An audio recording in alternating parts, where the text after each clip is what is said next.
With Doom the Dark Ages coming out as of today, as of posting this, a new, quite big and formidable opponent we will see the DoomSlayer face, and likely face ourselves as the player, is the iconic Cthulhu from the Lovecraft mythos. Or, I guess, Doom's version of the famous Lovecraftian monster, I guess. But what happens if you actually take the original Lovecraftian monster from the original source material and put it up against the DoomSlayer? Does the DoomSlayer simply rip and tear until it's done, like he probably will in the game? Or is this something that not even the Slayer can handle? Well, today I aim to try to answer this question that people have been talking about and discussing online to see if DoomSlayer could actually stand up to the real Cthulhu from the real original story made by H.P. Lovecraft, by going over each character's feats, abilities, hacks, scaling, to see if the DoomSlayer can truly step up to one of the Lovecraftian mythos' most famous characters.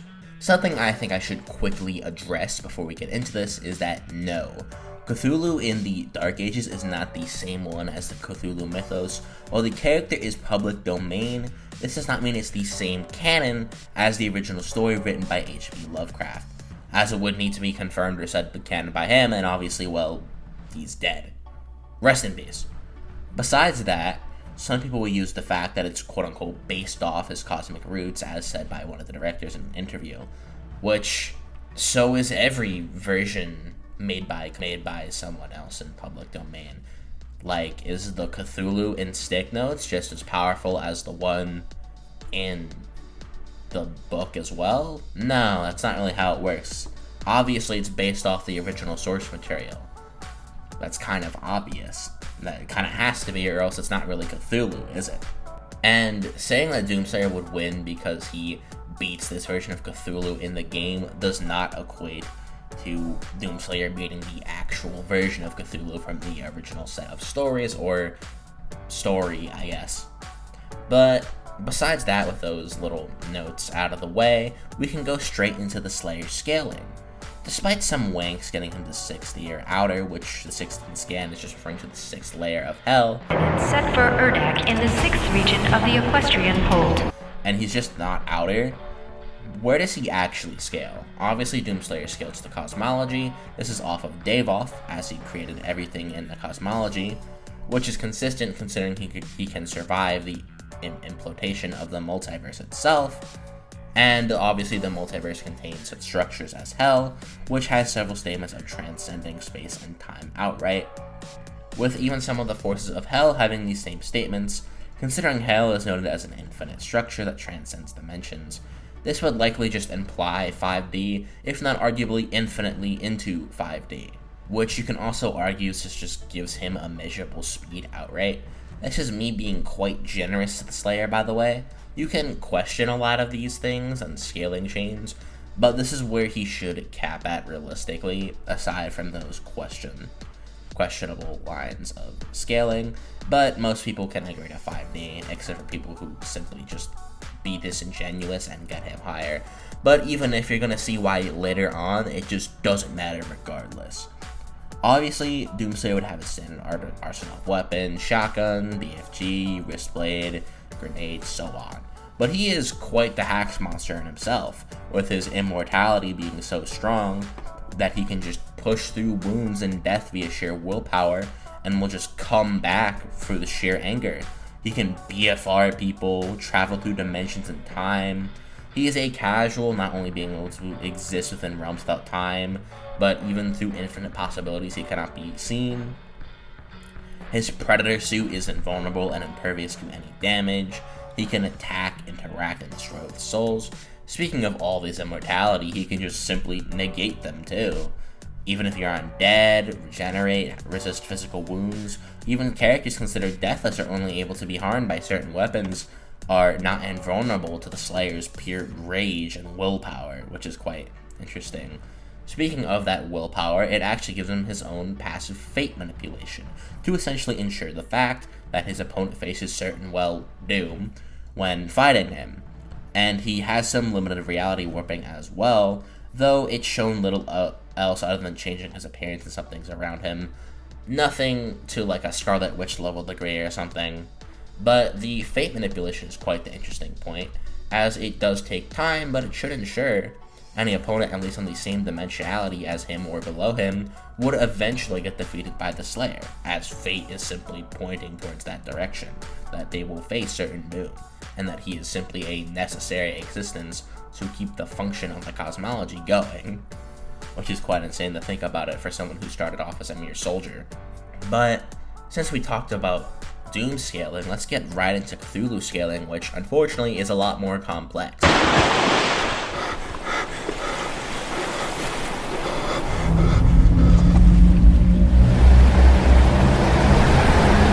Something to note is that we will not be limiting or considering the Cthulhu's limits based on his avatar or what he does in that alone.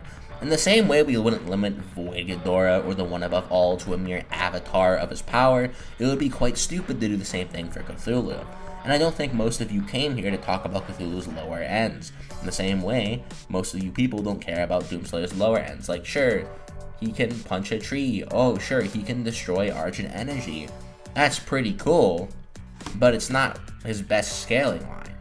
So I don't see why people would care for that. In the same way, people are not going to care about me talking about Cthulhu wanting to destroy the planet, or that if he could or couldn't.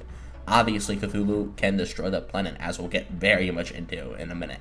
But to properly get into the mythics of Cthulhu's scaling in the first place, we need to figure out what exactly he is. And the answer to that is quite simple. He is a Great Old One, a group of uniquely powerful individuals that reside in a neat place called the Void. But why is this place special, if you may ask? Because the Void is at the center of creation itself, a transcendent space beyond all of dimensionality, concepts, space and time, mathematics, and so on and so forth. Most things you can think of, the Void is beyond, with the Great Old One simply transcending what is said before about the universe and lower parts of cosmology. While these statements may give some justice to Cthulhu's power, let's go into it and see how powerful the mythos actually is and its cosmology. Something we obviously know is that each lower dimension is insignificant to the ones above it, and this is stated numerous times, with this being important since even the normal universes, which are not only infinite in size, and have mentions of several fourth dimensional constructs. So even the baseline universe is already infinite 4D structure. Wait, sorry. Did I say universe?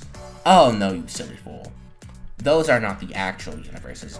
The actual universes are made up of entire multiverses of those lower universes that are at least infinitely fourth dimensional, and there are at least infinite of these actual universes. While there is some implications the universes just might be 3D, I honestly think it's either just less consistent with these other statements that say it's fourth dimensional, or imply it is, as that's a lot more consistent than this one statement, or like how in DC's fifth dimension is a lot different than our fifth dimension. It might be the same thing here, where the mythos' third dimension is a lot different from our third dimension.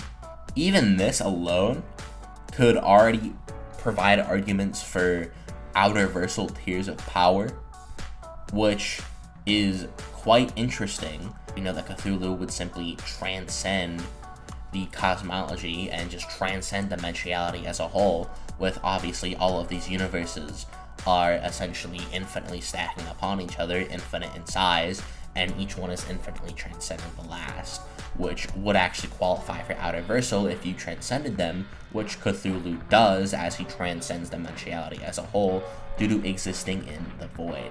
And to kind of give you a perspective, this is not nearly the extent of where we could go. You could easily go higher, very easily go higher. I didn't even mention things like the Dreamlands, which arguably are below the Great Old Ones, which is its own topic for a separate video. I suggest you watch some other videos on the subject made by other people who know very much more about Cthulhu scaling than I could ever prove in like a simple 15 to 20 minute video.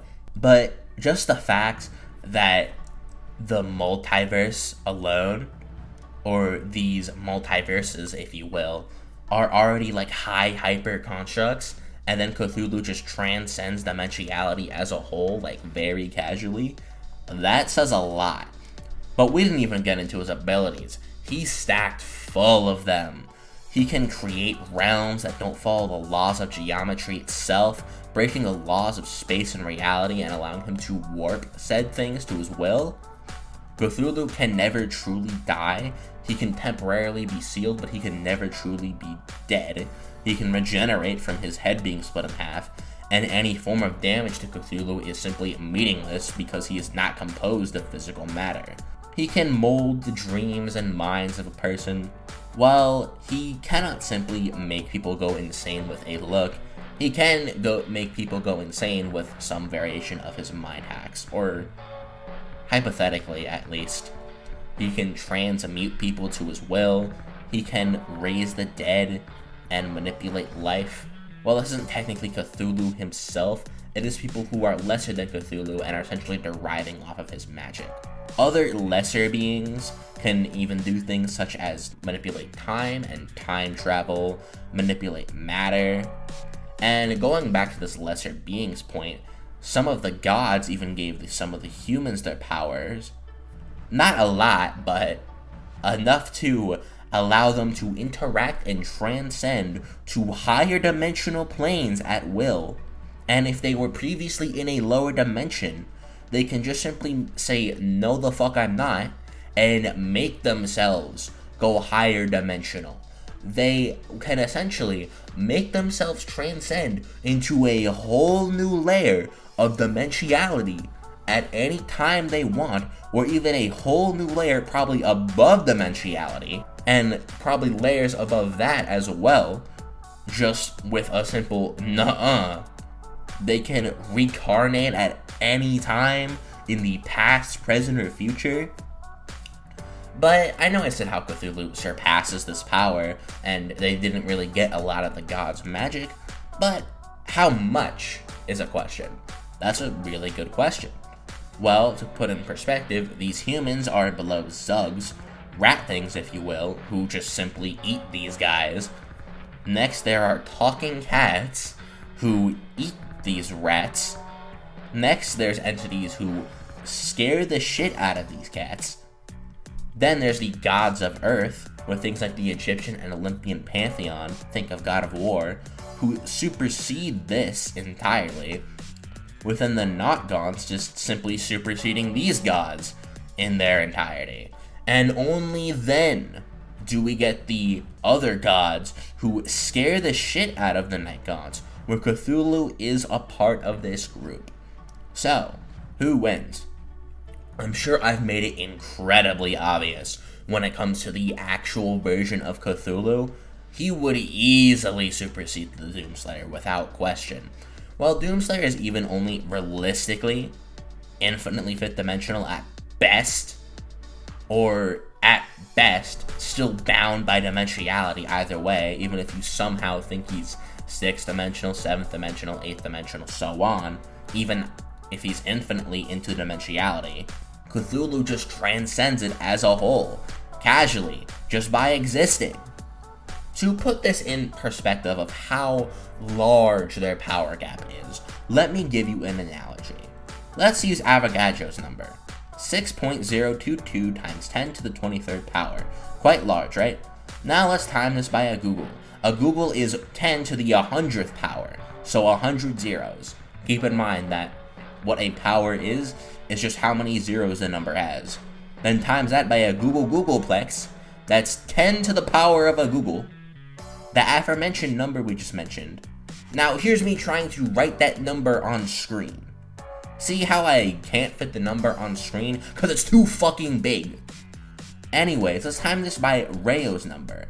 A number which the whole point of the number is that it's so fucking large, it cannot be uniquely described. With formulaic mathematics, we cannot write it down. You cannot physically fit it on any form of media. Even if you had a sheet of paper that extended from one edge of the universe to the other, it would not fit this number down. This would still be incomprehensible to the gap between the Cthulhu and the Slayer. Even if you times this by uncountable infinity itself, and then times it again and again, even though that's not physically possible, it would still be so much lesser than the gap between Cthulhu and Slayer. That's how absurd this gap is. Even if you say DoomSlayer is Outerversal, he's much lower into Outerversal than Cthulhu is, as we just described. But what if we equalize their dimensionality? What if we just said they're both in the same tier and in the same plane of existence? Maybe DoomSlayer's fate manipulation could work, or he could attack the soul. Oh, Cthulhu already transcended the DoomSlayer again, as even the dreamers, literal fucking humans in the verse, who were given like a little shit of God's power and comparable to fucking rats in the mythos, can do this. Okay, what if we ignored that for some reason? What if we ignored the transcendence hacks? Doom still can't harm Cthulhu. He has no physical matter to attack. He would warp him, transmute him, so on. He doesn't need to attack DoomSlayer and allow DoomSlayer to have his immortality to keep on going. He would just do whatever the fuck he wants with the Slayer. He would just bypass it. That's how unfair this fight is. We have a character who is still somewhat bound to like realism, to as much as a realism like as Doom can be, is still bound to dimensions. And then we have a character who isn't bound by dimensions. A character so incomprehensible to us that it would be physically impossible to understand what exactly Cthulhu is. It is impossible to conceptualize what Cthulhu is. That's why every drawing you see of him is just the avatar. You cannot understand what Cthulhu actually is, because nobody can go into the void, and neither can the Slayer. No matter how powerful he is, how imbued with rage and willpower that fuels him through every fight, it's not enough. Cthulhu wins this easily. This should not be a debate whatsoever. DoomSlayer, realistically, is nowhere near those Outerversal tiers of power. Even if he was, he's still weaker. Even if they were equal in strength, Cthulhu would simply just bypass that, transcend him again, and now we're back to point 1. This fight isn't fair. But besides that, I really hope you enjoyed this breakdown of the fight. Please like, subscribe, and share more if you want to see more content like this. Peace.